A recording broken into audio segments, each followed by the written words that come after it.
안녕하십니까. 방금 전 소개받은 대로 가평교회에서 교제하고 있는 김경렬 형제입니다. 오랜만에 관연하게 함께하는 찬양을 들으니까 감동적인 것 같습니다. 사실 이번 주 찬양의 밤을 꼭 라이브로 듣고 싶었는데 그럴 수는 없어서 아쉬웠는데 오늘 찬양 들으면서 많은 위로가 된 것 같아요. 앉아서 화면으로 찬양대의 모습을 보면서 짧게나마 2007년도 광주교회에서 전도인을 처음 시작했을 때 찬양대 자리를 지키고 계셨던 분들이 지금도 찬양대의 자리를 지키고 계신 모습 보면서 감사도 됐습니다. 저는 2007년도 광주에서 1년여 전도인 시작을 했고 수원을 거쳐서 지금 가평에서 교제하고 있습니다. 가평교회에서 교제한 지 4년째 됐는데요. 가평이 어디에 있는 곳일까요?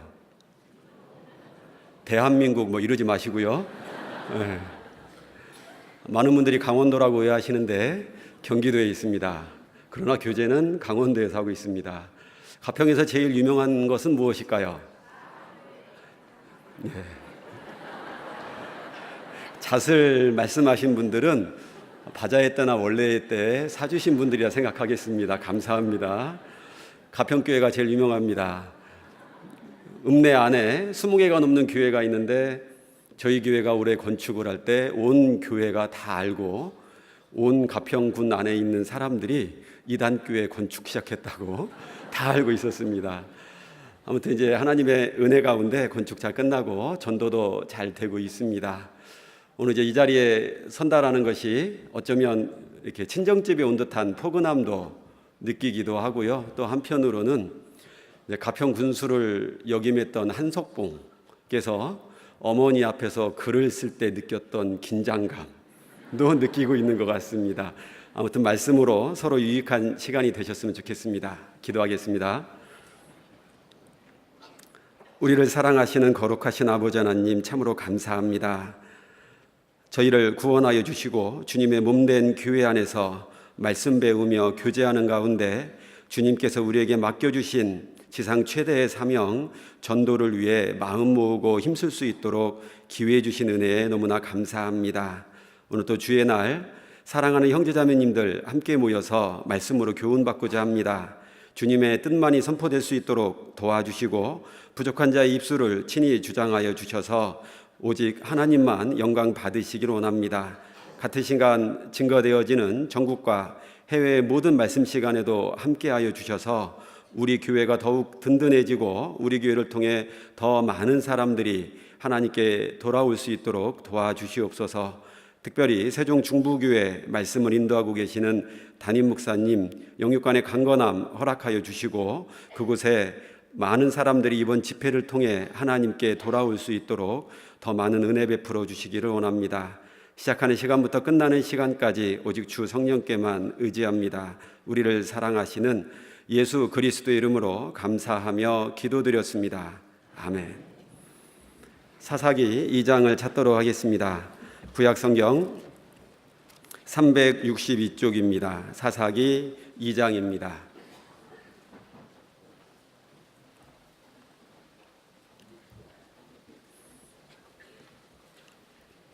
찾으셨으면 제가 천천히 읽겠습니다.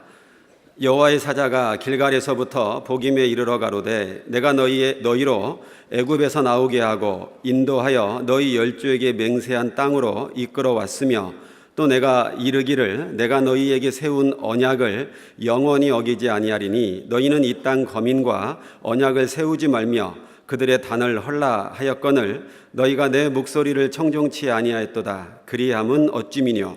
그러므로 내가 또 말하기를 내가 그들을 너희 앞에서 쫓아내지 아니하리니 그들이 너희 옆구리에 가시가 될 것이며 그들의 신들이 너희에게 올무가 되리라 하였노라. 여호와의 사자가 이스라엘 모든 자손에게 이 말씀을 이르매 백성이 소리 높여 운지라. 5절은 같이 읽겠습니다. 그러므로 그것을 이름하여 보김이라 하니라. 무리가 거기서 여호와께 제사를 드렸더라.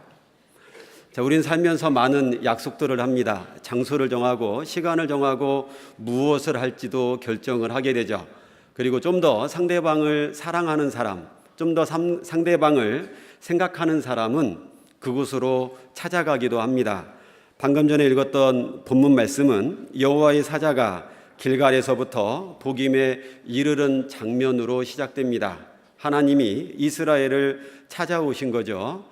이스라엘 백성들이 하나님을 사랑한 것보다 훨씬 더 하나님은 이스라엘을 생각하고 사랑하고 있다라는 것을 알 수 있죠. 우리가 아무리 하나님을 사랑한다 하더라도 하나님이 우리를 사랑하는 사랑만큼은 따라갈 수 없을 겁니다. 또 이 시작하는 말씀을 통해서 여호와의 사자가 길갈에서부터 복임까지 왔다는 의미는 사실 이스라엘 백성이 길갈에 있어야 하지만 지금 복임에 있다라는 것도 생각할 수 있는 거죠. 그래서 오늘 말씀은 길갈과 복임이 신앙적으로 어떤 의미가 있는지, 그리고 왜 이스라엘은 길갈이 아닌 복임으로 신앙이 바뀌었는지, 그리고 어떤 사람이 찾아오신 하나님을 만나게 되는지 같이 생각을 해보도록 하겠습니다. 제목을 참 고민을 많이 했습니다. 어떤 제목으로 오늘 본문 말씀을 요약할 수 있을까? 예전에 수원에 있을 때 학예수양의 표를 공모한 적이 있었는데 그때 생각했던 문장이 오늘 제목입니다. 지금 만나러 갑니다. 찾아오시는 하나님의 마음을 가장 잘 표현하는 문장인 것 같고요. 또 주님이 부르실 때 마땅히 우리의 응답도 지금 만나러 갑니다. 이것이 우리의 마땅한 응답일 거란 생각이 들었습니다. 그래서 제목만이라도 기억하신다라면 오늘 어떤 말씀이었는지 금방 떠오르실 것 같습니다. 제목이 뭐라고요? 지금 만나러 갑니다. 자, 지금부터 우리도 주님을 만나러 가보겠습니다. 여호수아 4장입니다. 길갈이라는 지역이 어떤 의미가 있는지 같이 한번 생각을 해보겠습니다. 여호수아 4장 19절입니다. 정월 10일에 백성이 요단에서 올라와서 여리고 동편지경 길갈에 진침해 여호수아가 그 요단에서 가져온 12돌을 길갈에 세우고 이스라엘 자손들에게 일러 가로되 후일에 너희 자손이 그 아비에게 묻기를 이 돌은 무슨 뜻이냐 하거든 너희는 자손에게 알게 하여 이르기를 이스라엘이 마른 땅을 밟고 이 요단을 건넜음이라. 너희 하나님 여호와께서 요단물을 너희 앞에 마르게 하사 너희로 건너게 하신 것이 너희 하나님 여호와께서 우리 앞에 홍해를 말리시고 우리로 건너게 하심과 같았나니 이는 땅의 모든 백성으로 여호와의 손이 능하심을 알게 하며 너희로 너희 하나님 여호와를 영원토록 경외하게 하려 하심이라 하라. 자, 길갈이 등장하고 있습니다. 이스라엘 백성들이 가나안 땅을 정복하기 시작할 때 눈앞에 요단강이 있었습니다. 그리고 하나님은 요단강을 말려서 이스라엘이 아무런 어려움 없이 가나안 땅에 들어갈 수 있도록 도와주셨습니다. 그리고 그건 마치 이스라엘이 출애굽을 할 때 홍해를 말리셨던 하나님의 은혜를 떠오르게 하는 장면이죠. 길갈은 이스라엘에게 어떤 의미가 있냐면 하나님께서 출애굽과 광야 40년의 생활을 함께 해주셨던 것처럼 가나안 정복도 내가 함께 해주겠노라는 하나님의 약속이 있었던 곳이 길갈이죠. 그리고 그들은 길갈에서 출애굽 이후 처음으로 할례를 행하게 됩니다. 5장 1절입니다. 요단 서편의 아모리 사람의 모든 왕과 해변의 가나안 사람의 모든 왕이 여호와께 요단물을 이스라엘 자손들 앞에서 말리시고 우리를 건네셨음을 듣고 마음이 녹았고 이스라엘 자손들의 연고로 정신을 잃었더라. 그때에 여호와께서 여호수아에게 이르시되 너는 부싯돌로 칼을 만들어 이스라엘 자손들에게 다시 할례를 행하라 하시매 9절은 같이 읽겠습니다. 여호와께서 여호수아에게 이르시되 내가 오늘날 애굽의 수치를 너희에게 굴러가게 하였다 하셨으므로 그곳 이름을 오늘까지 길갈이라 하니라. 사실 전쟁을 할 때 중요한 몇 가지가 있죠.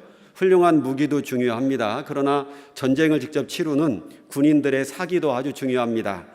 요단강이 말랐고 이스라엘이 아무런 문제 없이 건넜을 때 가나안 땅에 살고 있는 사람들의 간담이 다 녹았다라고 되어 있습니다. 전쟁하기에는 지금이 최고의 타이밍이죠. 그런데 하나님은 놀랍게도 적진 한복판에서 이스라엘에게 할례를 행하라 말씀하고 있습니다. 할례를 받는다라는 건 전쟁을 해야 되는 남성들이 전혀 힘을 쓸 수 없는 무방비 상태로 일주일 정도 적들에게 그냥 노출된다라는 의미이기도 합니다. 사실 이스라엘이 이 상황에서 할례를 행한다라는 건 하나님을 온전히 신뢰하지 않는다라면 불가능한 일이죠. 하나님은 아브라함에게 이스라엘 백성이 하나님께 속한 육체의 증거로 할례를 받아라라고 말씀하셨습니다. 근데 이스라엘은 애굽에서 400년간 노예로 살았죠. 불순종한 대가로요. 40년 광야 생활 동안에도 애굽에서 탈출한 사람들 중에 여호수아와 갈렙을 제외하고는 모든 남성들이 다 죽었습니다. 그들이 죽은 이유는 원망과 불평이었죠. 할례를 다시 행한다라는 것은 이스라엘 사람들이 하나님을 온전히 신뢰한다. 그리고 하나님께서도 이제 이스라엘을 온전히 하나님 것으로 인정해 주신다라는 의미이기도 합니다. 어려운 상황이었지만 그들은 결단을 내렸고 이 길갈에서 출애굽 이후 처음으로 할례를 행하게 됩니다. 그리고 한 가지를 더하게 되는데 10절입니다. 이스라엘 자손들이 길갈에 진쳤고 그달 14일 저녁에는 여리고 평지에서 유월절을 지켰고 그들은 이어서 유월절을 지키게 됩니다. 출애굽한 하나님의 은혜에 감사하는 시간을 가진 거죠. 이런 의미들이 있었기 때문에 이스라엘은 가나안 땅 정복을 하는 전쟁에 있어서 길갈에서 시작하고 전쟁이 끝난 뒤 다시 길갈로 돌아오게 됩니다. 여호수아 10장 7절입니다.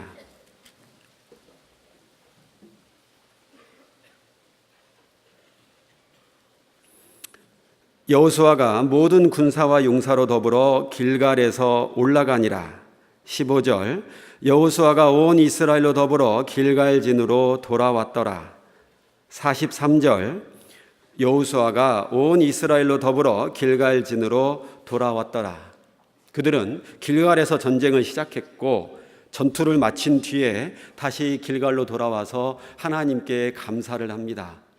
그들에게 이 전쟁은 하나님의 능력으로 하는 전쟁이었고 그 능력만 의지해서 전쟁의 시작과 마지막을 길갈에서 함께 한 거죠.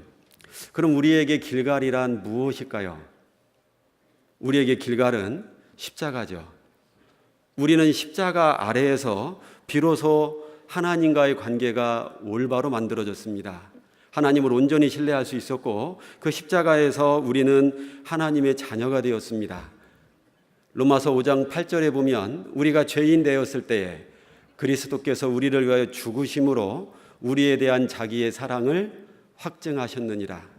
사실 우리는 나를 사랑하는 사람 나도 사랑할 수 있습니다. 그런데 원수를 사랑할 수 있을까요? 근데 주님은 우리가 죄인이었을 때, 심지어 원수였을 때에도 우리를 위해서 죽으셨습니다. 사랑한다라는 말은 입으로 너무나 쉽게 말할 수 있죠. 그러나 그 사랑을 행동으로 보여주는 건 어렵습니다. 그런데 예수님은 십자가에서 죽으심으로 우리에 대한 사랑을 확실하게 보여주셨죠. 십자가가 우리에겐 길갈입니다. 신앙생활 할 때도 우리의 능력의 시작과 끝은 십자가여야만 합니다. 여기 성경을 좀 넘겨서 열왕기야 6장을 한번 찾아보겠습니다.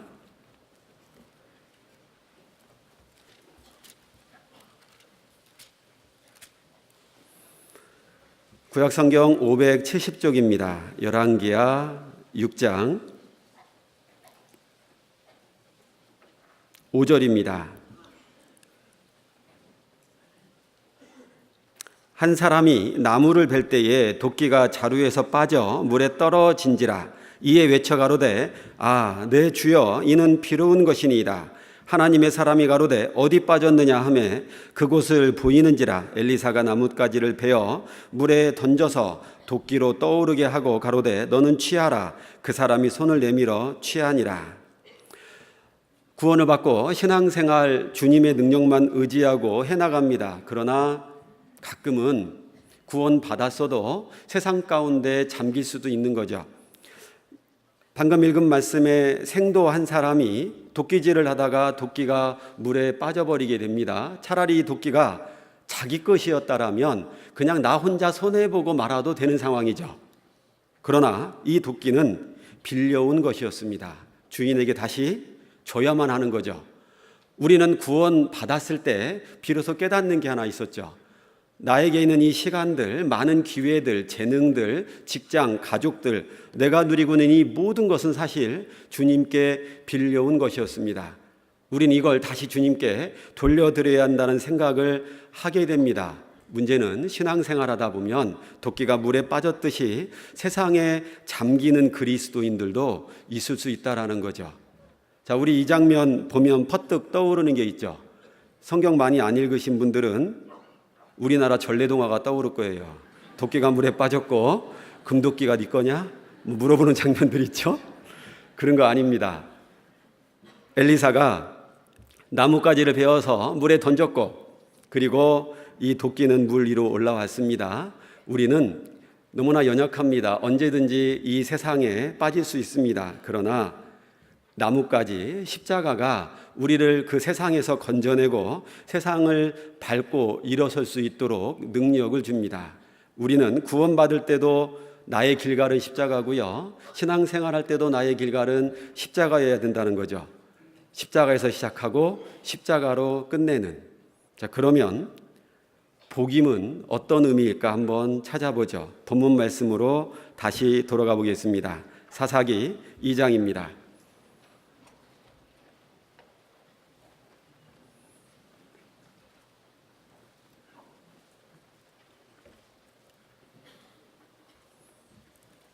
(2장 2절입니다) 너희는 이 땅 거민과 언약을 세우지 말며 그들의 단을 헐라 하였거늘 너희가 내 목소리를 청종치 아니하였도다. 그리하면 어찌미뇨? 그러므로 내가 또 말하기를 내가 그들을 너희 앞에서 쫓아내지 아니하리니 그들이 너희 옆구리의 가시가 될 것이며 그들의 신들이 너희에게 올무가 되리라 하였노라. 여호와의 사자가 이스라엘 모든 자손에게 이 말씀을 이름해 백성이 소리를 높여온지라. 그러므로 그곳을 이름하여 복임이라 하니라. 무리가 거기서 여호와께 제사를 드렸더라. 자, 복임이란 뜻은 크게 울다라는 뜻입니다. 하나님으로부터 이스라엘 백성은 책망을 듣게 됩니다. 너는 왜 이 민족들과 언약을 세우고 그들이 섬기는 단을 헐지 아니하였느냐? 하나님 말씀에 왜 불순종하였느냐? 불순종한 대가로 이 가나안 족속들이 너희의 가시가 될 것이며 올무가 될 것이라는 책망을 듣게 됩니다. 그리고 그들은 크게 웁니다. 얼마나 크게 울었던지 이름을 크게 울다라는 뜻의 복임으로 할 정도였습니다. 그리고 하나님께 제사도 드렸습니다. 문제는 이들이 진정으로 회개한 것은 아니었다라는 거죠. 11절 이스라엘 자손이 여호와의 목전에 악을 행하여 바알들을 섬기며, 분명 그들은 방금 전까지 울었습니다. 하나님께 제사도 드렸습니다. 그러나 시간이 흘렀을 때 그들은 다시 악을 행하고 우상들을 섬기는 죄를 지었습니다. 우리식으로 얘기한다라면 말씀을 듣고 양심에 찔릴 수도 있습니다. 감동이 될 수도 있고요, 성령의 역사하심도 목격할 수도 있습니다. 속으로 기뻐할 수도 있죠. 그러나 거기까지인 겁니다. 자기의 삶은 전혀 변화되지 않는 상태. 어쩌면요, 신앙이 오래되면 오래될수록 내 신앙도 그렇게 변화될 수 있다라는 거죠. 처음 사랑을 시작할 때, 여기 혹시 연애로 결혼하신 분들 있으실지 모르겠습니다. 처음 사랑을 시작할 때 어떤 마음이 든가요? 그 사람을 만날 때, 그리고 만나서 무엇을 할지 생각을 할 때 생각하는 것만으로도 기쁩니다.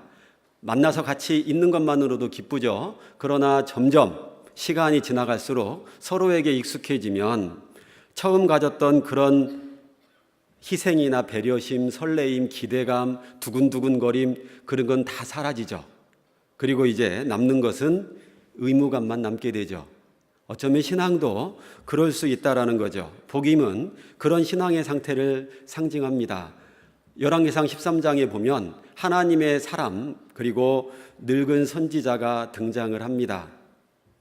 하나님이 베델의 여로보암이 우상 섬기는 일을 하고 있을 때 하나님의 사람을 보내어서 심판을 경고합니다. 그리고 말씀하시기를 절대 베델에서는 먹지도 말고 마시지도 말고 그곳에 유하지도 말아라. 문제는요, 늙은 선지자 한 명이 그 하나님의 사람을 찾아가죠. 나도 하나님의 선지자라. 그리고 하나님이 나에게 말씀하셨다. 너를 집으로 데려가서 먹이고 마시우고 거하게 하라 했노라고. 그리고 이 젊은 하나님의 사람은 하나님의 말씀만 붙잡고 있어야 되는데 이 선지자의 말을 듣고 그 집 가서 먹고 마시고 거하죠. 결국 길거리에서 사자에게 찢겨 죽임을 당합니다. 그 성경을 읽을 때마다 늙은 선지자라는 단어가 마음속에 새겨집니다. 신앙도 얼마든지 늙을 수 있다라는 거죠. 이 사람이 진정한 하나님의 선지자라면 우상을 섬기고 있는 베델에 머무르면 안 되겠죠. 근데 자기는 여전히 우상 섬기는 베델에 머물고 있으면서 선지자라고 얘기를 하고 있습니다. 어쩌면 우리도요, 말씀 듣고 교제 참석하고 많은 것들을 목격하면서도 실제 자기의 삶은 지금 내가 누리고 있는 죄나 지금 내가 부리고 있는 게으름 이런 것에서 벗어나지 않으려고 할 수도 있다라는 거죠. 우리가 길갈에 있는 것일까요? 아니면 복임에 있는 것일까요? 아니면 길갈에서 복임으로 내려가고 있는 것일까요? 나의 위치를 분명히 알아야지만 우리는 다시 돌아갈 힘도 얻을 수 있을 거예요. 내가 어디에 있는지 분명하게 알 수 있는 방법 한 가지가 있습니다. 뭐냐면요, 나는 십자가를 어떻게 대하고 있냐라는 거죠. 첫사랑을 그 첫사랑에서부터 얼마나 멀어졌는가, 그거 하나로 나는 지금 내 위치가 어디인지 체크해 볼 수 있습니다. 요한계시록 2장을 한번 찾아보겠습니다. 하나님이 아시아의 7교회에 대해서 말씀을 하시는데 첫 번째 교회가 에베소 교회입니다. 요한계시록 2장 1절입니다. 에베소 교회 사자에게 편지하기를 오른손에 7뼈를 붙잡고 7 금촛대 사이에 다니시는 이가 가라사대 내가 내 행위와 수고와 내 인내를 알고 또 악한 자들을 용납지 아니한 것과 자칭 사도라 하되 아닌 자들을 시험하여 그 거짓된 것을 내가 드러낸 것과 또 내가 참고 내 이름을 위하여 견디고 게으르지 아니한 것을 아노라. 여기까지만 기록되었다라면 에베소 교회는 너무나 본받을 만한 교회였습니다. 문제는 4절이죠. 그러나 너를 책망할 것이 있나니 너의 처음 사랑을 버렸느니라. 이 에베소 교회는 2절, 3절을 통해서 봤을 때 정말 열심을 내었던 교회입니다. 그런데 하나님은 딱 하나, 처음 사랑 버린 것으로 그 모든 것을 다 덮어버릴 수 있다라고 얘기하십니다. 성령의 역사를 옮기겠다라는 경고를 하십니다. 100 빼기 1이 99가 아닌 0이 돼버린 상황인 거죠. 이들은 정말 많은 일을 했죠. 어쩌면 우리보다 더 많은 일을 하고 있을지도 모르겠습니다. 그러나 처음 사랑, 십자가를 버린 것, 거기서부터 멀어진 것, 그 하나가 그 모든 것을 다 덮어버렸다라는 거죠. 왜 이 사람들이 처음 사랑을 버렸을까요? 성경에 구체적으로 나와 있지는 않지만 추측은 해볼 수 있습니다. 내가 내 행위와 수고와 내 인내를 알고, 이들은 정말 많은 일을 했다라는 거죠. 악한 자를 용납지 아니하고 자칭 사도라 하되 아닌 자들을 시험하여 드러내기도 하고요, 오래 참고 견디고 게으르지 않고 정말 주님을 위해서 열심히 살았는데 정작 주님 자신을 섬기는 일에 있어서는 소홀했을 수도 있다라는 겁니다. 어떤 할머니의 환갑 잔칫날입니다. 많은 손님들이 찾아왔고 자식이 얘기하는 겁니다. 어머니, 손님들이 너무 와서 그러니 잠깐만 뒷 골방에 잠깐만 들어가 계세요. 그리고 많은 손님을 치르다 보니 어머니가 생각이 난 거죠. 추운 겨울날 그 골방문을 열어보니 어머니는 싸늘하게 추워서 동사하신 겁니다. 이 환갑잔치는 누구를 위해 있었던 것일까요? 근데 어쩌면 우리가 주님의 일을 많이 하면서 정작 주님 자신을 섬기는 데 있어서는 소홀할 수도 있다는 거죠. 그래서 내가 길갈이냐 복임이냐 아니면 길갈에서 복임으로 내려가고 있느냐 스스로 체크를 해보는데 나는 주님 자신을 얼마나 섬기고 있는가 되돌아보면 알 수 있다는 거죠. 또 이 사람들이 왜 주님의 일을 그렇게 많이 하면서도 처음 사랑을 버렸을까요? 아무리 사랑을 해도 육신적으로 피곤해지면 좋은 말이 나가기 어렵죠. 배려하고 희생하기도 어렵죠. 이 사람들이 어쩌면 주님의 일을 많이 하는 가운데 피곤해졌을 수도 있다라는 거죠. 우리도 신앙생활하는 가운데 정말 주님의 일을 합니다. 그런데 혹시 내 마음속에서는 힘들다, 피곤하다, 연말이 다가오고 있습니다. 목사님이 알아서 내년 봉사를 좀 정리해 주면 좋겠는데 내 입으로 말하긴 좀 어렵고, 주님의 일을 하는 데 있어서 피곤함을 느끼고 힘들다라고 느낀다라면 내 신앙 어쩌면 복임으로 가고 있을 수도 있다라는 거죠. 여호와를 앙망하는 자에겐 새 힘을 주신다라고 했잖아요. 주님이 공급해 주시는 힘으로 일을 하는 것이 아니라, 주님의 일을 하는 것이 아니라 힘들어지고 괴로워지는, 어떤 남자가 이런 글을 올렸더라고요. 저는 힘들고 어려울 때마다 지갑을 꺼내서 지갑 속에 있는 아내 사진을 봅니다. 그러면 힘이 납니다. 세상에, 이 여자가 내 마누라다, 세상에 이거보다 힘든 일이 어디 있는가. 그런 식으로 해서 힘을 내면 안 되는 거잖아요. 정말 사랑하는 마음으로. 사실 이 사람이 가족 사랑했을 겁니다. 그러나 아내도 사랑했을 건데 처음만큼의 그 사랑은 아니었겠죠. 일이 힘들고 아침에 출근하는데 아내는 일어나지도 않고, 퇴근하면 텔레비전하고 얘기하고 있고, 자기는 돈 버는 기계인가? 어느 날부턴가 그 사랑의 힘이 아니라 어쩔 수 없이 하는 의무감으로 하는 일, 신앙생활도 그럴 수 있다는 거죠. 또 이 에베소 교회 성도들이 했던 일들 중에 하나가 악한 자들을 용납지 아니한 것과 자칭 사도라 하되 아닌 자들을 시험하여 그 거짓된 것을 드러낸 것과, 에베소 교회 안에 거짓 사람들이 들어왔습니다. 구원받지 않았는데 구원받았다 하고 교회 안에 들어와 있습니다. 에베소 교회 성도들은 그 사람들을 다 찾아서 드러냈다라는 거죠. 어찌 보면 좋은 것 같습니다. 그러나 첫사랑을 버리게 된 계기가 될 수도 있었겠죠. 형제 자매님들의 간증 속에서 다듬어지지 않는 언행을 보면서 혹시 구원 아닌 거 아니야? 이러면서 형제 자매님들을 사랑의 눈이 아니라 판단의 눈으로 봤을 때 사랑은 식어질 수밖에 없었겠죠. 우리가 지금 혹시 형제 자매님들을 바라보는데요, 사랑의 눈이 아니라 판단하고 저 사람이 하는 말, 저 사람이 하는 행동, 저 구원이 아니어서 저런 거 아닐까? 이렇게 생각하고 바라본다라면 어쩌면 내 신앙 복임으로 가고 있는 신앙일 수도 있다라는 거죠. 우리가 이 이스라엘 백성들을 통해서 생각해 봐야 됩니다. 왜 신앙이 길갈에서 복임으로 갔을까요? 사사기 1장 가보겠습니다.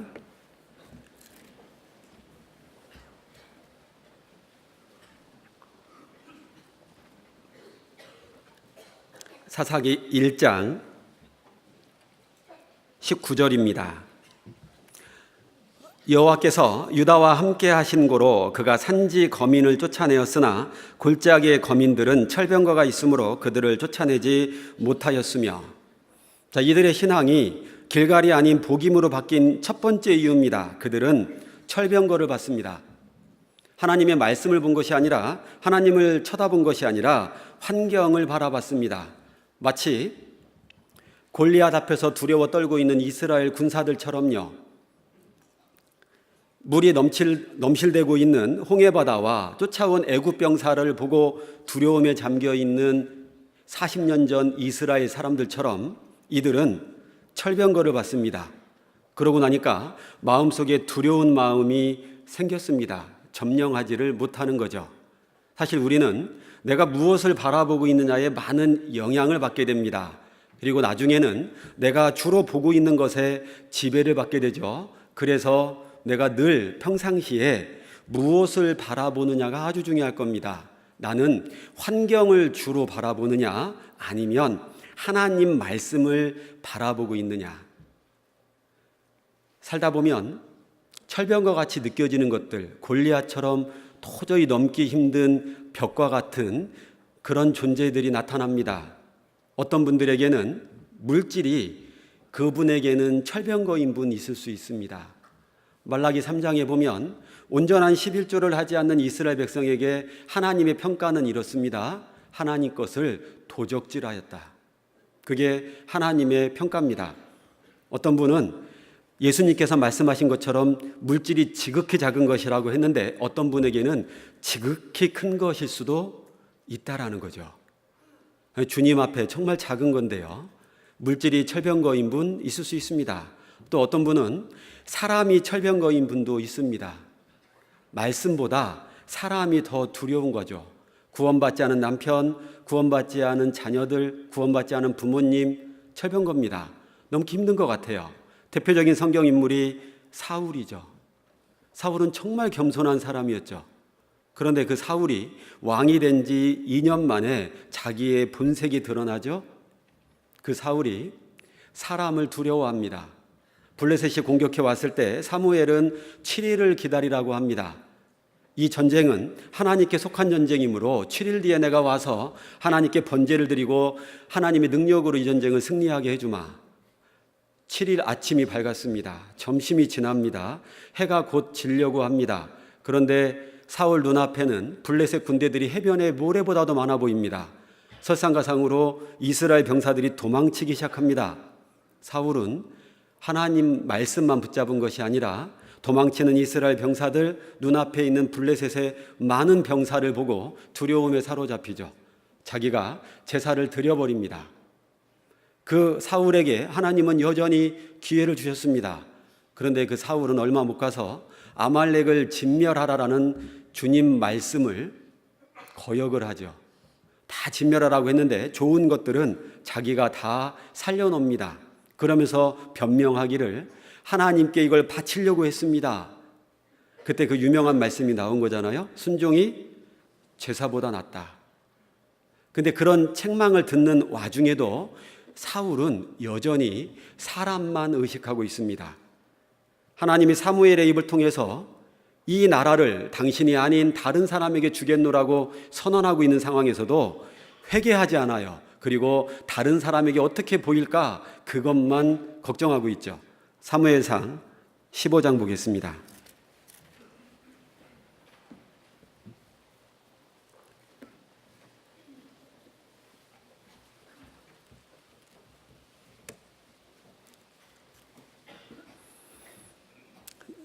사무엘상 15장 30절입니다. 사울이 가로되 내가 범죄하였을지라도 청하옵나니 내 백성의 장로들의 앞과 이스라엘 앞에서 나를 눕히사 나와 함께 돌아가서 나로 당신의 하나님 여호와께 경배하게 하소서. 사울은 지금요 하나님 앞에 버림받을 거라는 경고를 들음에도 불구하고 장로들 앞에서 이스라엘 백성들 앞에서 여전히 나를 좀 높여주시고 당신이 나와 함께하는 모습을 좀 보여주십시오. 사람의 시선을 의식하고 있죠. 신앙생활할 때 어떤 분에겐 사람이 철병거인 사람 있을 수 있습니다. 그리고 신앙생활하는 가운데 이만하면 됐다. 나는 꽤 잘하고 있다. 자기 만족이 도저히 그분에게는 넘을 수 없는 벽인 분도 있습니다. 라오디게아 교회를 하나님이 하나로 딱 정리해 주셨죠. 미지근하다. 어쩌면 우리 신앙도 그럴 수 있죠. 미지근하니까 나는 차갑진 않아. 따뜻한 거야. 차가운 것에 비하면요. 그러면서 내 신앙을 꽤 잘하고 있다라고 생각할 수도 있다라는 거죠. 그 자기 만족이 도저히 넘을 수 없는 벽과 같을 수도 있습니다. 어떤 분들에겐 과거에 받았던 상처들, 나에게 상처를 준 사람들, 그 사람을 다시 만날 때 숨이 가빠오고 가슴이 두근거리고 보고 싶지 않은 그런 것들이 철병거인 분들도 있습니다. 제가 예전에 한 분을 상담하는데요. 너무너무 힘들다라는 겁니다. 이분하고 한 교구 안의 구역인데 매일 모임 때마다 만나니까 힘들다는 거죠. 그래서 어떻게 하면 좋겠냐라고 찾아오셨어요. 어떤 말로 위로를 해드려도 받아들여지지가 않아요. 목사님 아무리 그렇게 말씀을 해주셔도 제가 그 사람 딱 마주치면 벌써부터 숨쉬기가 힘들어집니다. 너무 힘듭니다. 그리고 한두 달쯤 뒤에 전화가 왔어요. 목사님, 하나님이 기가 막히게 해주셨어요. 그 자매가 이사를 갔어요. 그래서 너무 감사하다라는 거죠. 그런데 1년 뒤에 그 자매님이 속해 있는 교구가 자립을 했습니다.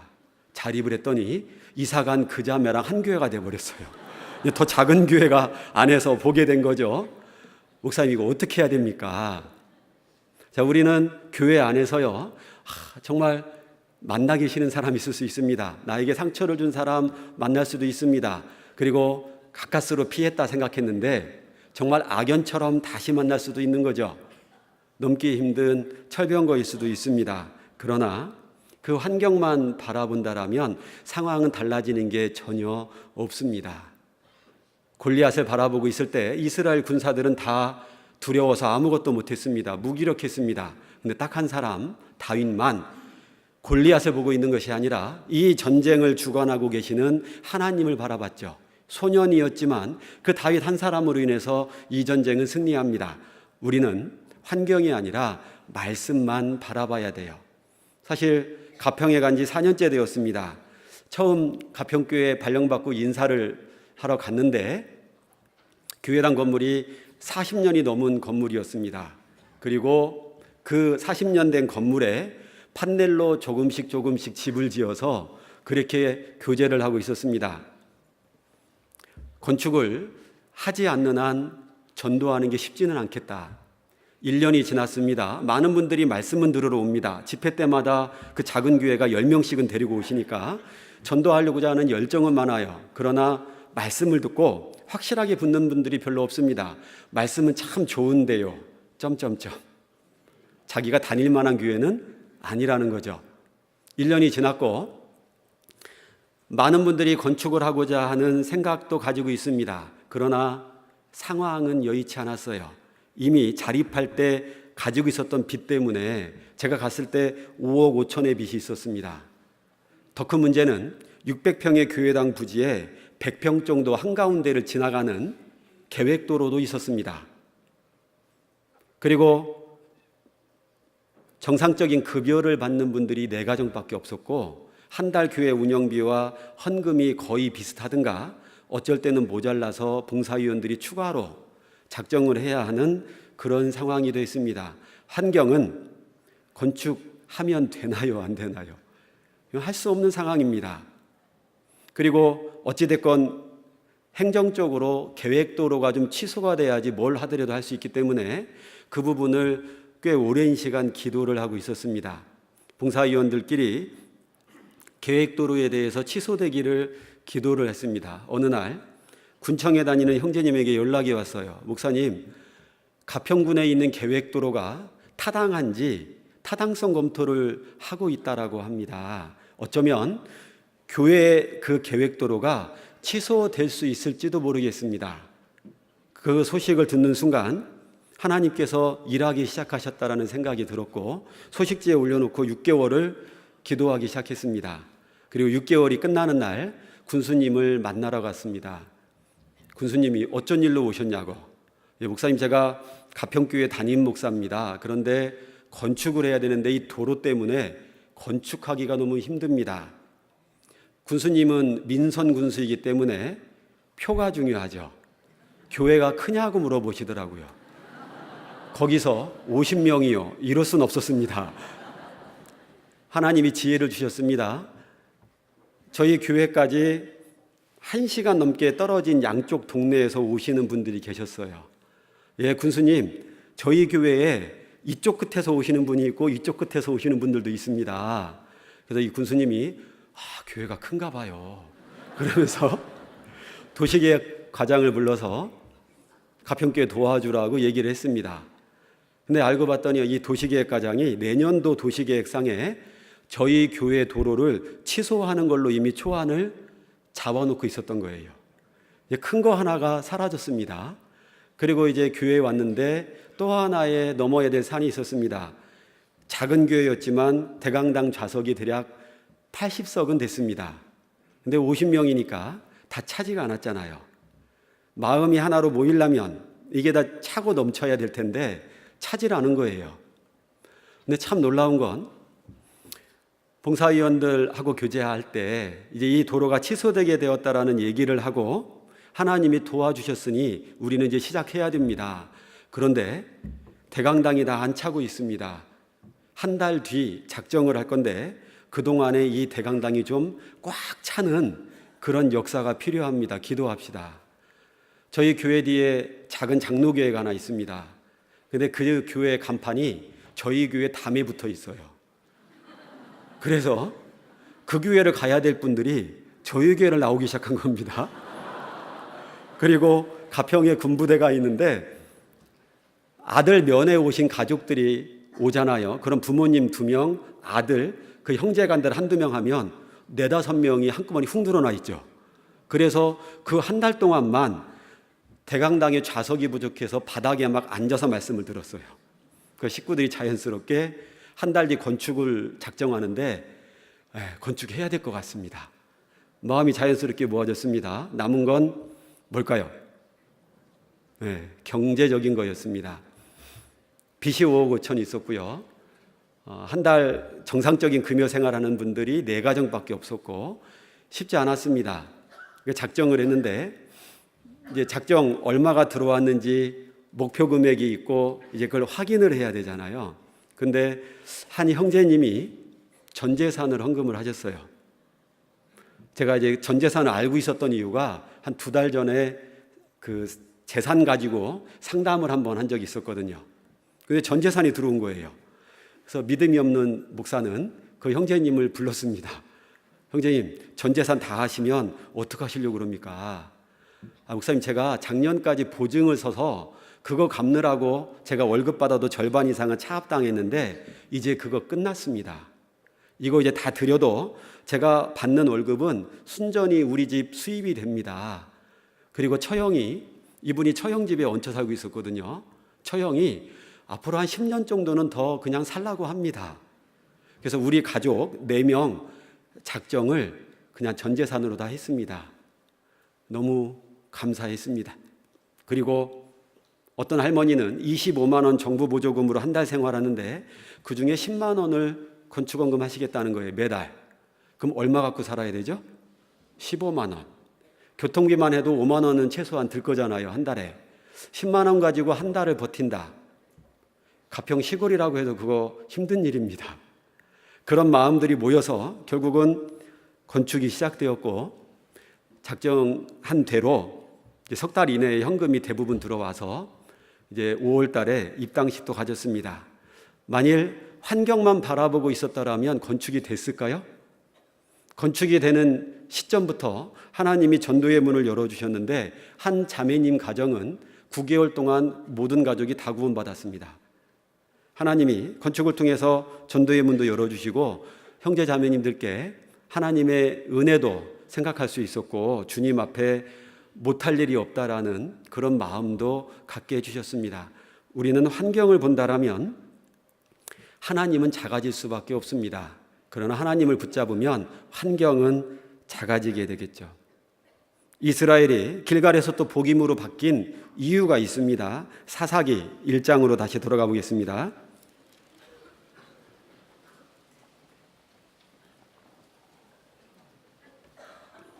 1장 22절입니다. 요셉 족속도 베델을 치러 올라가니 여호와께서 그와 함께 하시니라. 요셉 족속이 베델을 정탐케 하였는데 그 성읍의 본 이름은 루스라. 탐정이 그 성읍에서 한 사람의 나오는 것을 보고 그에게 이르되 청하노니 이 성읍의 입구를 우리에게 가르치라.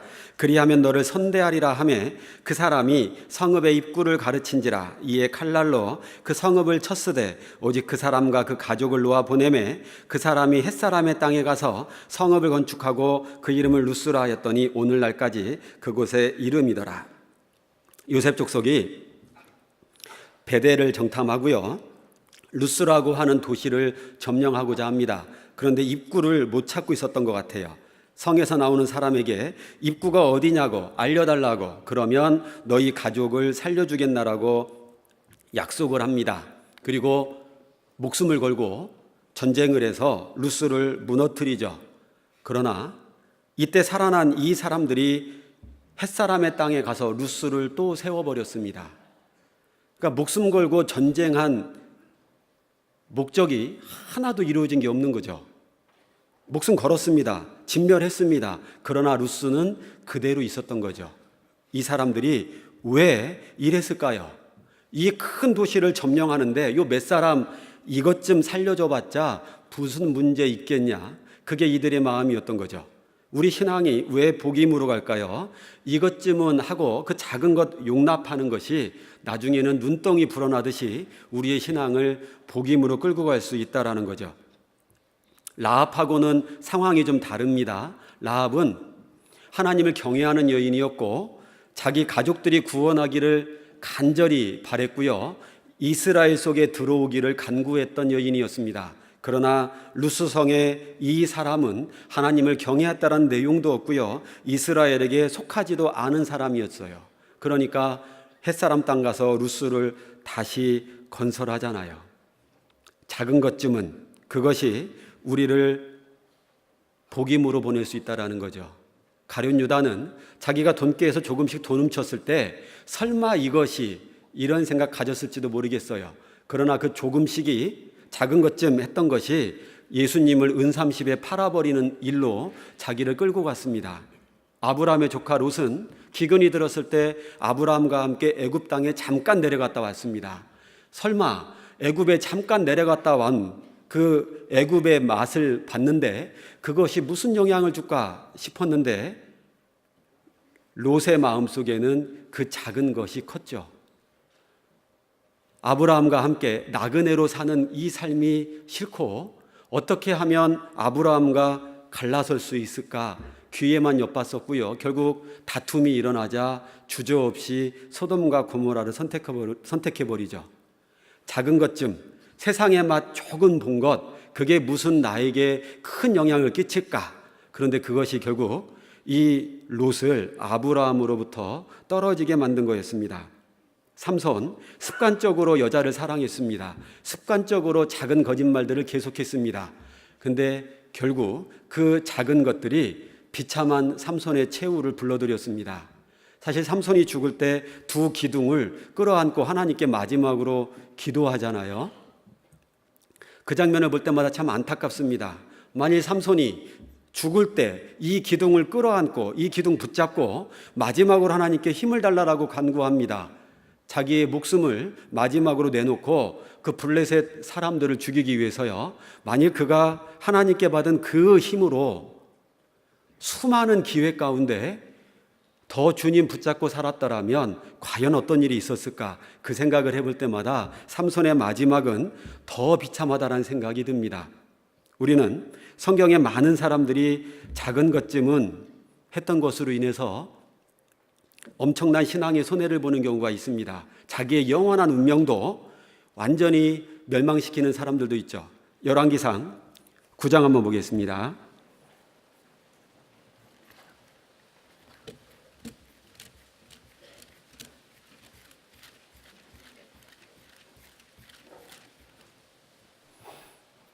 열왕기상 9장 1절입니다. 구약성경 528쪽입니다. 9장 1절 솔로몬이 여호와의 전과 왕궁 건축하기를 마치며 자기의 무릇 이루기를 원하던 일이 마친 때에 이 성경을 읽을 때마다 두렵습니다. 솔로몬은 여호와의 전을 건축했고 자기의 왕궁도 건축했으며 마음속에 하나님을 향한 소원들을 다 이루었습니다. 그런데 이 모든 것을 다 이루고 난 뒤 11장 1절입니다. 솔로몬 왕이 바로의 딸 외에 이방의 많은 여인을 사랑하였으니 모든 것이 다 제대로 됐고 기도 응답도 다 이루어졌고 하나님 앞에 모든 것이 다 잘 된 것 같은 상황, 그때가 솔로몬 인생에서 가장 위험한 때였습니다. 그는 바로의 딸 미갈 외에요 다른 이방 여인들을 사랑하기 시작합니다. 내가 주님을 위해서 이 모든 일을 다 이루었다. 아버지 다윗이 그렇게 하고 싶었던 게 성전 건축이었죠. 근데 그걸 자기가 이루었잖아요. 큰 일을 한 겁니다. 그런데 그는 사랑하는 이방 여인, 이 몇 명 사랑한다라고 해서 이게 무슨 큰 일이 있을까? 근데 이 여인들로 인해서 결국 솔로몬의 신앙도 망가지고 이스라엘은 두 개로 조각나게 되죠. 작은 것쯤은 했던 것이 우리를 길갈에서 복임으로 끌고 내려갈 수 있다라는 겁니다. 반대로요, 작은 것 했는데 그것이 정말 주님께 큰 것으로 다가올 수도 있는 겁니다. 예수님도요, 부지 중에 천사를 영접하는 사람, 대접하는 사람도 있을 거라고 했잖아요. 나는 작은 것을 행했을 뿐인데요. 제가 이제 구원받고 처음으로 했던 봉사가 교회학교 중고등부였습니다. 제 분반이 중등부 학생반이었습니다. 저희 분반 학생이 목사님 아들, 세상에서 제일 어려운 애죠. 목사님 아들. 그리고 목사님 아들이 전도한 애, 걔가 전도한 오토바이 타는 애. 그리고 조금 어려운 가정에서 생활하고 있는 아이 4명이 제 분반 아이였습니다. 얘들하고 분반을 하다 보면 애들의 정수리밖에 못 봅니다. 뭐 물어보면 아니요, 네, 이거밖에 안 해요. 근데 제가 그때 직장이 격주로 쉬는 직장이었고 이 아이들하고 토요일 날마다 만나서 지금 생각하면 좀 무식한 일이었는데 4명이서요 3시간 동안 축구만 합니다. 운동장에서요. 그리고 짜장면 한 그릇씩 먹고 저는 청년회 가고 애들은 이제 집에 가고요. 그런 시간을 한 1년 정도 했던 것 같아요. 구원받은 지 얼마 안 된 상태로 교사 봉사를 시작했고 제가 무슨 큰 의미를 두고 아이들하고 이렇게 축구했던 건 아니었습니다. 근데 시간이 지났고 그 중에 한 아이는 부모님께 받지 못한 사랑을 제가 같이 축구를 하고 분반하면서 하나님의 사랑도 알게 되고 부모님의 사랑도 이제 알게 된 것 같아요. 전국 교사 수련회를 하는데 3월 1일 되면 그 형제가 이제 커서 대학생이 됐고 속해 있었던 구역이 자립을 해서 교회가 됐습니다. 근데 그 교회에 같이 교제하던 형제 하나가 찾아와서 저한테 이렇게 얘기했습니다.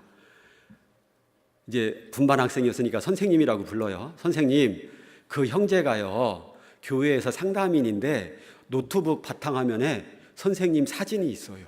이러는 거예요. 제가 그 형제를 불렀습니다. 너 왜 노트북에다가 내 사진 붙여놨어? 빨리 지워. 그 아이가 뭐라 얘기는 했습니다. 뭐 저도 선생님 같은 선생님이 되고 싶어요. 뭐 얘기했어요. 하지 마. 나 닮지 마. 난 닮을 만한 사람 아니야. 시간이 지났고 가끔 이 아이가 교제를 안 나오면 그 교회 목사님이 전화를 합니다. 전도사님 전화 한 통 해주세요. 그럼 이제 그 형제는 다시 교제를 나가요. 근데 그러던 어느 날 제 전화도 안 받고 교제도 안 나오기 시작한 겁니다. 그리고 이제 시간이 좀 지났고 제 머릿속에서도 점점 잊혀져 갔습니다. 그 재작년 거제교회 중고등부 집회를 하고 있는데 문자가 하나 왔어요. 선생님, 저 누구누구입니다. 그 형제였어요. 제가 선생님이 거제에서 중고등부 집회하고 있다는 거 알았습니다. 근데 차마 염치가 없어서 갈 수가 없습니다. 그렇지만 기쁜 소식 하나 알려드릴게요. 제가 작년 말부터 교제를 회복했습니다. 그리고 그 다음부터는 이제 가끔씩 연락을 하게 됩니다. 그리고 결혼을 한다라고 청첩장이 왔어요. 그리고 이제 부탁을 해서 그 형제 결혼식이 끝난 다다음 주에 그 교회에 설교를 하러 갔습니다. 같이 이제 밥을 먹고 교제를 하고 왜 교제를 떨어졌는지 물어봤습니다. 그랬더니 교회 안에서 자기 마음에 들어온 자매가 있었던 거예요. 그런데 교회에 오면 그 자매가 왔는지 안 왔는지 그거부터 눈에 들어오고 그 자매가 웃고 있는지 찡그리고 있는지 그거에 보이고 그런데 이 형제는 또 너무 순수하니까 이거 죄인데 차라리 내가 교회를 나가지 말자. 그래서 이제 교제를 떨어진 거예요. 그리고 교제를 회복한 뒤 목사님이 결혼하라고 자매를 소개해 주는데 그 자매였던 거예요. 그래서 감사합니다 하고 이럴 줄 알았으면 빨리 돌아올 걸 이러면서 이제 신앙생활 열심히 하고 있다라고 그래요. 그리고 그 형제가 이제 예전에 군대를 갔을 때 첫 휴가를 제가 수원에 있을 때 제가 있는 수원으로 오고 싶다라고 그래서 부모님한테 가야지 왜 나한테 오냐, 오지 마. 근데 진짜 저한테 왔어요. 수원에서 유명한 게 뭐가 있냐면 뭐가 유명할까요? 네, 소갈비가 유명합니다. 1인분에 35,000원씩 합니다. 왔잖아요. 그래서 제 가족에게도 사주지 않은 소갈비를 사주고 부모님에게 빈손으로 가지 말라고 5만 원을 쥐어줬습니다. 갈 때 과일이라도 하나 사가지고 가라고. 그리고 나서 이제 이 형제가 결혼한 뒤에 만나서 교제하고 이제 숙소에 들어왔는데 신혼여행 가서 뭘 사왔다고 선물을 줬어요. 그리고 이제 편지도 하나 있더라고요. 선생님, 쭉쭉쭉 써 있고요. 그때 선생님이 저에게 첫 휴가 때 5만 원을 주셨는데 제가 나중에 돈을 벌는 직장인이 되면 선생님이 복음 전하는데 꼭 작은 도움이라도 되고 싶었습니다. 작은 금액이지만 복음 전하는데 선생님이 쓰셨으면 좋겠습니다. 얼마 들어 있었을까요? 자, 우리의 스케일을 한번. 네, 얼마요? 네? 500이요. 입에 침 바르시고. 네. 이제 거기에 50만 원이 있었습니다. 사실 제가 그 금액을 바라고 그 아이한테 한 게 아니었는데요. 제가 그 금액을 이렇게 보는 순간 이런 생각이 들었습니다. 그때 50만 원 줄 걸. 이런 생각을.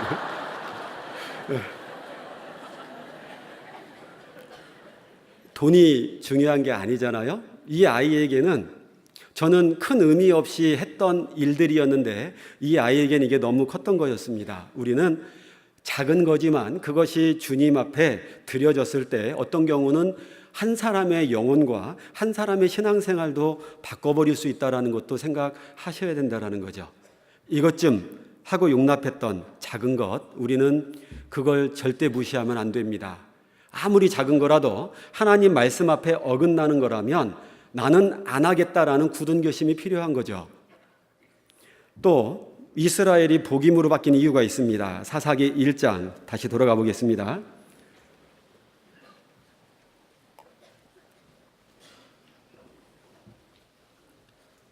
27절, 므낫세가 벳스완과 그 향리의 거민과 다아낙과 그 향리의 거민과 돌과 그 향리의 거민과 이블로함과 그 향리의 거민과 무깃도와 그 향리의 거민들을 쫓아내지 못하며 가나안 사람이 결심하고 그 땅에 거하였더니 이스라엘이 강성한 후에야 가나안 사람에게 사역을 시켰고 다 쫓아내지 아니하였더라. 세 번째 이유는요, 이들은 타협을 했다라는 겁니다.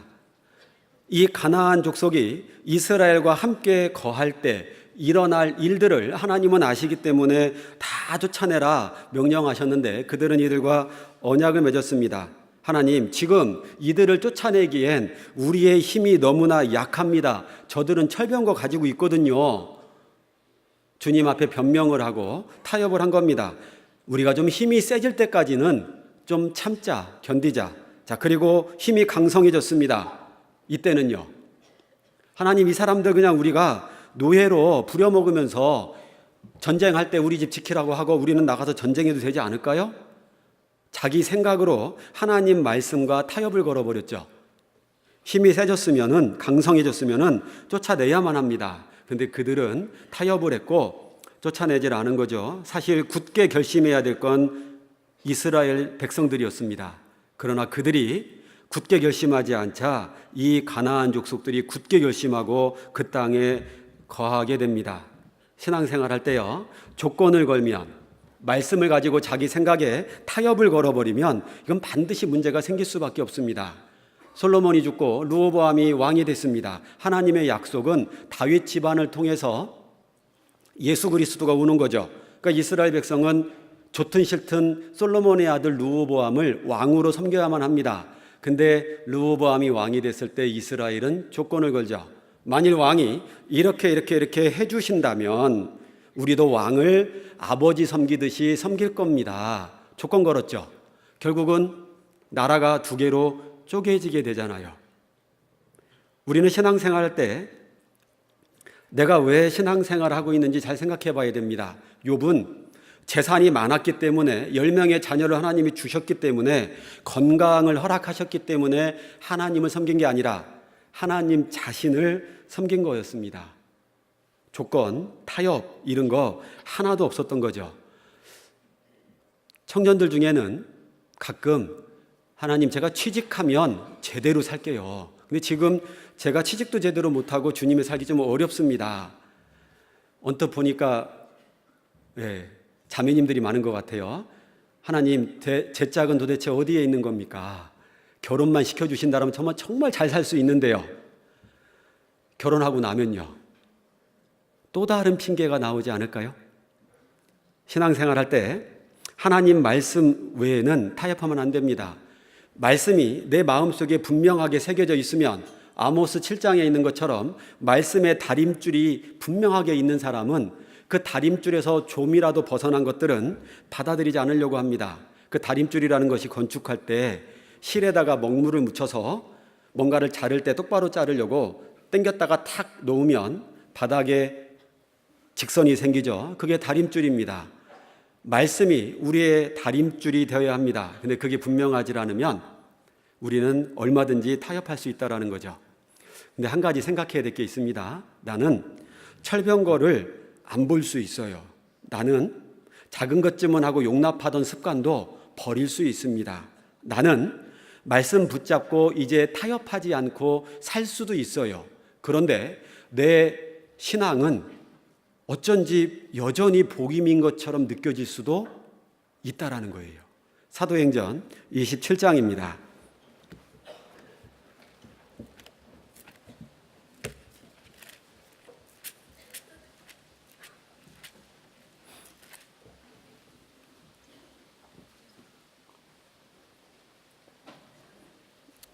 신약성경 236쪽 사도행전 27장 18절입니다. 우리가 풍랑으로 심히 애쓰다가 이튿날 사공들이 짐을 바다에 풀어버리고 사흘째 되는 날에 배의 기구를 저희 손으로 내어버리니라. 여러 날 동안 해와 별이 보이지 아니하고 큰 풍랑이 그대로 있음에 구원의 여망이 다 없어졌더라. 바울이 로마에 가서 복음을 전하기 위해서 제수의 신분으로 배를 타고 가고 있습니다. 문제는 풍랑을 만났고 배가 부서질 것 같습니다. 그 배에 많은 짐을 싣고 탄 상인들 입장에서 보면 이 짐이라고 하는 것은 해상무역을 통해서 많은 이익을 남길 수 있는, 상인에게는 자기 목숨과 같은 것일 수도 있습니다. 그러나 진짜 자기 목숨이 더 중요하니까 이 짐들을 버려버립니다. 배를 움직이는 선원들 입장에서는 배의 기구를 버린다라는 것은 상상할 수 없는 일입니다. 그러나 더 중요한 자기의 목숨을 건지기 위해서 배를 가볍게 하기 위해 기구를 다 버려버립니다. 그런데도 결과는 뭐죠? 구원의 여망이 없는 겁니다. 이렇게 다 버렸는데도 상황은 여전히 달라지지 않을 수 있다 이거죠. 신앙생활할 때 그럴 수 있는 겁니다. 그러나 25절 보시죠. 그러므로 여러분이여 안심하라. 같이 읽겠습니다. 나는 내게 말씀하신 그대로 되리라고 하나님을 믿노라. 사도 바울만은요, 내게 말씀하신 대로 그대로 되리라고 하나님을 믿고 있었습니다. 그 믿음대로 이 배에 탄 사람은 아무도 죽지 않고 276명 모두 목숨을 건질 수 있게 되었죠. 우리가 주님을 위해서 정말 오늘 말씀을 듣고 뭔가를 버렸습니다. 내가 하던 그런 습관들을 버렸습니다. 그런데도 내 상황은 달라진 것 같지가 않게 느껴질 수 있죠. 기다리시면 돼요. 주님은 말씀하신 대로 그대로 될 거라는 거죠. 요셉은 참 우리가 생각하기에 너무나 큰 일들을 많이 겪은 사람이었습니다. 요셉은 사랑하는 가족들에게 먼저 배신을 겪었습니다. 그리고 요셉은 자기가 하나님 앞에 얼마나 성실한 사람인지를 보디발의 아내가 유혹할 때 입증해야만 했어요. 그리고 죄 없이 감옥에 들어갔죠. 우리 생각에 요셉이 감옥에 들어가서 자유롭게 움직인 것 같죠. 시편에 보면 착고가 발에 차여져 있었다라고 그래요. 쇠사슬이 발에 묶여 있었던 상태였습니다. 그러나 하나님은 찾아오셨고 그 요셉에게 은혜를 베풀어서 감옥을 관리하는 사람이 됩니다. 그때 술 맡은 관원장이 꿈을 해몽해주고 그 말대로 술 맡은 관원장이 복직이 되죠. 나가면서 그 관원장이 얘기를 하죠. 내가 바로왕에게 너의 억울함을 풀어주겠노라. 기다려라. 우리가 요셉이라면요, 하나님이 이런 방법으로 나를 건져주시는구나. 감옥까지 보내서 이 사람 통해서 나를 건져주시려고 했던 거구나. 하나님 감사합니다. 근데 한 달 지나고요, 1년 지나고요, 2년 지났는데도 그 사람에게 아무런 소식이 없습니다. 기대가 컸던 만큼 절망이 크게 다가올 수도 있겠죠. 그러나 요셉은 그 상황에서도 하나님을 원망하는 장면이 하나도 없습니다. 오히려 요셉은 하나님 앞에 믿음이 더 굳건해집니다. 그럴 수 있었던 이유가 뭘까요? 하나님이 자기에게 주셨던 약속대로, 말씀대로 될 것이라는 분명한 믿음이 있었기 때문에요. 그러니까 우리는 설령 상황이 전혀 바뀐 것 같지 않아 보여도 말씀하신 대로 될 거라는 분명한 믿음 가지고 있으면요, 잘 기다리면 하나님이 회복시켜 주신다라는 거죠. 하나님은 지금도 우리를 찾아오십니다. 창세기 3장 9절에 보면 에덴 동산에서 범죄한 아담에게 하나님이 어떻게 찾아오시죠? 아담아, 아담아, 내가 어디 있느냐? 사실 범죄를 저지른 상황입니다. 그런데 아담의 이름을 부르면서 찾아오죠. 사실 아담 이름 속에 자기 이름 넣어도 됩니다. 심지어 내가 죄를 짓고 있는 상황에서도요. 하나님은 내가 주님을 위해서 살고 있을 때만 찾아오시는 게 아니라 정말 말할 수 없는 죄를 지은 상황에서도 그 주님은 절대 나를 버리지 않고 찾아오시는 거죠. 따뜻하게 이름을 부르시면서요. 그 아담아 아담아 부를 때마다 가끔 저는 제 이름을 넣어서 불러봅니다. 경렬아, 너 지금 어디 있느냐? 제가 사놓은 책 중에 제목이 이런 제목이 있습니다. 아무도 보는 이 없을 때 당신은 누구십니까? 제목만으로 참 은혜가 되죠. 아무도 보는 사람 없을 때 당신은 누구십니까? 다른 누군가가 알기 어려운 일을 내가 부끄러운 일을 하고 있다 하더라도 주님은 여전히 나를 부르시고 찾아오신다는 거죠. 내가 응답하기를 기다립니다. 아담은 그 하나님 앞에 응답했습니다. 예, 하나님, 제가 범죄함으로 두려워하여 숨었습니다. 우린 주님이 부르실 때 주님이 내가 지금 만나러 갈게 말씀하시는 거고요. 우리의 응답은요, 예, 주님, 저도 지금 만나러 가겠습니다. 그게 우리의 응답이 되어야 될 겁니다. 주님이 나를 그렇게 부를 때 마음은 어떤 마음일까요? 잃어버린 양 한 마리를 찾기 위해서. 저는 처음 그 성경을 읽을 때 이해가 안 됐습니다. 100마리 중에 한 마리잖아요. 그러면 그거 잃어버리고 그걸 찾으러 갈 것이 아니라 남은 99마리 잘 관리하는 게 더 합리적이지 않을까요? 근데 왜 그 한 마리를 찾으러 갈까요? 주님의 그 목자에게는 잃어버린 그 양 한 마리가 자기의 목숨을 걸어야 할 만큼 중요한 양이었기 때문에 그런 거죠. 우리 한 사람 한 사람은 주님 앞에 십자가에 주님이 목숨을 내놔야 할 만큼 소중한 존재였습니다. 그래서 내가 설령 있어야 할 곳에 있지 않아도 주님은 찾아온다라는 거죠.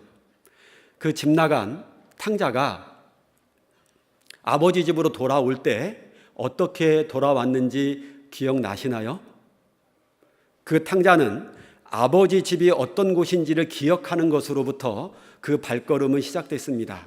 우리 아버지 집은 하인들조차도 배부르게 먹는데 아버지 집이 어떠한 곳인지 생각하는 것에서부터 그 탕자의 발걸음이 시작됐듯이 우리는요, 끊임없이 십자가, 그 첫사랑이 어떤 것인지를 기억할 때, 생각할 때 우리는 주님께 응답하는 거죠. 그 주님이 특별히 찾아가는 사람들이 있습니다. 대표적으로요, 절망이나 낭만 가운데 있는 분들에게는 주님이 더 많이 찾아가신다라는 거죠. 예수님이 십자가에서 죽고 2명의 제자는 부활하신 예수님에 대한 소문은 못 들었습니다. 그리고 우리의 선생님이 돌아가셨다. 우리의 희망이 돌아가셨다. 그리고 엠마오로 내려가고 있습니다. 그들 마음속에는 절망감이 있고 낭망했겠죠. 엘리야가 어제 갈멜산에서 800대 1의 전쟁을 승리로 이끌었습니다. 이 정도 했으면 이제 이 아합 왕이 하나님께로 돌아올 것이다. 근데 웬걸요? 그 부인의 말을 듣고 자기를 죽이려고 합니다. 이 엘리야가 도망치죠. 그때 찾아오신 주님이 그 엘리야를 먹이고 재우십니다. 낭만 가운데 있을 때 주님이 너 왜 여기서 이러고냐? 이 형편없는 놈아. 그런 게 아니라는 거죠. 먹이고 재워주십니다. 엠마오로 내려가고 있는 그 2 제자에게 찾아오셔서 말씀을 풀어서 그들의 마음을 다시 뜨겁게 합니다. 주님은 낭만 가운데 있는 사람을 찾아옵니다. 혹시 이 중에 여러 가지 어려운 일로 인해서 낭만 가운데 계신 분들 있으십니까? 곧 주님이 찾아오실 거라는 거죠. 또 진짜 어려운 가운데 곤란 중에 있는 분들도 있을 수 있을 겁니다. 주로 주님이 찾아간 사람들의 특징이 있죠. 요셉, 감옥에 있을 때였죠. 야곱이 형 에서를 피해서 도망쳤을 때 가족들에게, 부모에게 그 사랑을 받다가 이제 아무도 없는 깜깜한 산속에서 혼자 어쩌면 눈물을 흘리면서 그 밤을, 무서운 밤을 보내고 있었을지 모르겠습니다. 그때 주님 찾아오셨죠. 20년이 지납니다. 많은 짐승들이 생겼고 4명의 부인과 많은 자녀도 생겼습니다. 그런데 이 에서가 자기를 맞이하러 옵니다. 마음에 두려움이 생겼습니다. 다 먼저 보냈는데 20년 전이나 지금이나 여전히 자기는 야복강에서 혼자입니다. 그런데 주님은 그 야곱이 외로울 때, 힘들 때 찾아오셨잖아요. 이 말씀은 내 곤란 중에 위로라. 주님은 특별히 어려움과 곤란 중에 있는 분들 찾아가시는 거죠. 또 주님이, 창조주가 벌레요 구더기 같은 우리의 모습으로 이 땅에 오셨죠. 낮아질 수 있는 가장 낮을 대로 낮아지신 거죠. 그래서 주님이 다니시는 길은 가장 낮은 길만 다니신다라고 하죠. 자기 자신을 낮추면 낮출수록 그분은 주님을 더 많이 만나게 될 겁니다. 가끔 교회 안에서 평상시에 만나기 어려운 분들과 통화할 때가 있습니다. 예를 들면 교회에서 우리 교회에 산 증인, 역사격에 해당하는 오래되신 집사님이나 장로님이나 오래되신 원로 목사님들 만날 때 되면요, 전화 통화를 합니다. 그럼 저는 그분들에게 비하면 정말 구원도 늦게 받았고요, 정말 주님을 위해 산 시간도 적습니다. 충분히 저에게 편하게 얘기하실 수도 있는데 늘 전화하거나 통화하거나 만나게 되면 저에게 목사님 깍듯하게 대해 주십니다. 사실 제가 그분들 앞에 설 만한 자격은 없지만 그렇게 대해 주시는 모습을 볼 때마다 더 많이 겸손해야 되겠다라는 생각 해봅니다. 주님은 자기를 낮추면 낮출수록 더 많이 만나게 될 거라는 거죠. 또 하나는요, 눈물을 흘리면서 뿌리는 사람은 기쁨으로 단을 거두리라 말씀하셨죠. 수확을 주시는 분이 하나님이잖아요. 그러니까 뿌려본 사람, 그런데 그냥 뿌리는 것이 아니라 눈물로 뿌려보신 분들은 더 많이 찾아오는 주님 만날 거라는 거죠. 그리고 가장 중요한 거 하나입니다. 시편 40편입니다.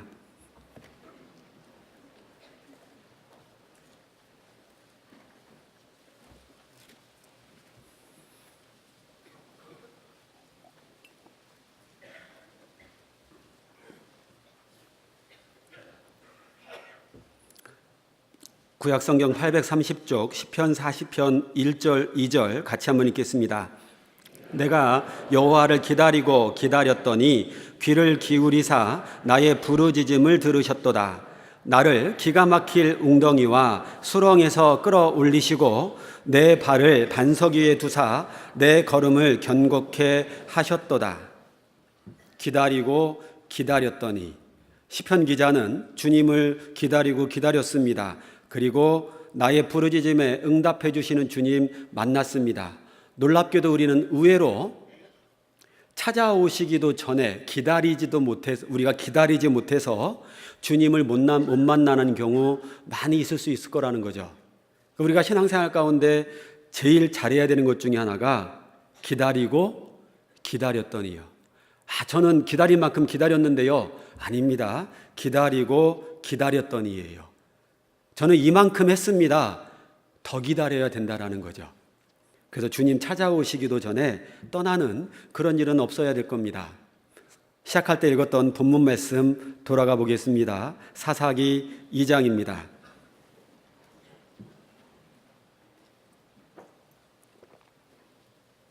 1절, 여호와의 사자가 길갈에서부터 보김에 이르러 가로되, 그리고 말씀을 쭉 하고 계시죠. 주님이 우리에게 찾아오실 때에는 분명한 목적이 있다라는 겁니다.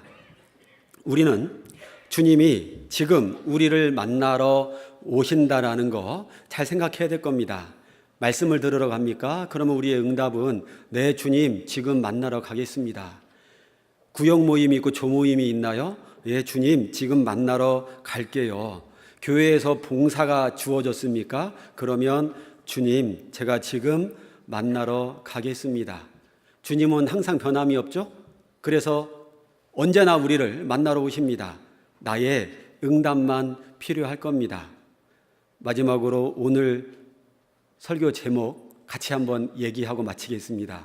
지금 만나러 갑니다. 기도하겠습니다. 천지우주 만물을 창조하시고 인류의 역사를 주관해 가시는 아버지 하나님, 정말 감사합니다. 그 능력의 손이 십자가에 못 박혀서 우리를 죄에서 건져주시고 그 주님의 사랑으로 힘입어 우리들 부족하지만 주님 앞에 감당할 일들을 잘 감당하고자 합니다. 오늘도 말씀으로 저희에게 교훈해 주시고 양육해 주심에 감사합니다. 한 말씀이라도 우리가 마음 가운데 붙잡고 살아갈 수 있도록 도와주시고 인도하여 주시옵소서. 우리에게 맡겨진 그 복음 전도의 사명을 잊지 않도록 도와주시옵소서. 주님 찾아오실 때마다 우리 기꺼이 응답하고 주님 만날 수 있는 성도들 될 수 있도록 도와주시고 인도하여 주옵소서. 우리를 사랑하시는 예수 그리스도의 이름으로 감사하며 기도드렸습니다. 아멘.